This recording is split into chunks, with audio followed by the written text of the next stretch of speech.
Hi everyone, welcome back to another blog. আমি ডিম্পি আর একটা নতুন ব্লগ নিয়ে চলে এসেছি। তোমরা সকলে কেমন আছো? আশা করছি খুব ভালো আছো, সুস্থ আছো, আর আমিও খুব ভালো আছি। আজ ছিল মকর সংক্রান্তি, তাই সকলকে মকর সংক্রান্তির অনেক অনেক শুভেচ্ছা, ভালোবাসা। তো মকর সংক্রান্তি বলে আমরা আগের দিন রাত্রিবেলা আমি আর মা পিঠে পুলি বানাতে বসে পড়লাম। তো আজকে হবে দুধ পুলি, দিন পাটিসাপটা, চিতই পিঠা, এইসব পিঠে হবে। 3 রকমের পিঠে হবে আজকে বাড়িতে। তাই আমি মার সাথে দুধ পুলি বানাচ্ছিলাম, পুলিগুলো। তো তেমন একটা আমি সুন্দর পারি না বানাতে, যেরকম পেরেছি হ্যাঁ মার হাতে হাতে করে দিয়েছি, কারণ শিখতে তো হবে, সব কিছুই শেখার ওপরে, দেখার ওপরে ডিপেন্ড। তো আমিও ভালো মতন কষ্ট মষ্ট করে ভালো মতন চেষ্টা করেছি হ্যাঁ বানাতে। আমিও কিছু এখানে বানিয়েছি, মাও কিছু বানিয়েছে। তবে মা দুধ জাল করে পুলিগুলো দিয়ে দিল। তো এখানে দুধ পুলিও রেডি।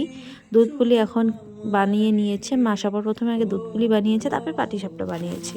পাটিসাপটার জন্য এই যে কড়াইয়ের মধ্যে আমাদের এখানে, আমাদের তো আমার বিশেষ করে আমাদের ঘরে ননস্টিকের কড়াই নেই, তাই মা কড়াইই বানাইছে।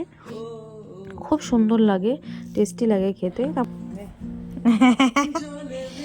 পিঠে পুলি দেখো গাইস, কত টেস্টি টেস্টি পিঠে, পাটিসাপটা, দুধ পুলি, তিলের খিসা, চিতই পিঠা, কত কিছু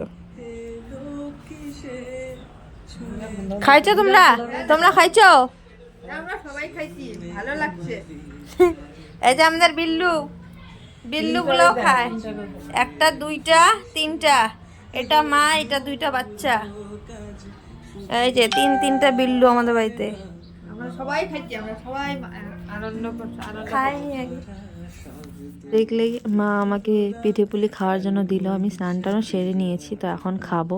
আমার এই তিলের খিসা দিয়ে চিতই পিঠাটা খুব ভালো লাগে খেতে। তো বেশি কিছু একটা বানাইনি, মা খুব কমই বানিয়েছিল। এই যে পাটিসাপটা, দুধ পুলি। তো এখানেই ভিডিওটা শেষ করছি। খুব শিগগিরই আসছে আর একটা নতুন ব্লগে। ততক্ষণে তোমরা ভালো থেকো, সুস্থ থেকো। রাধে রাধে।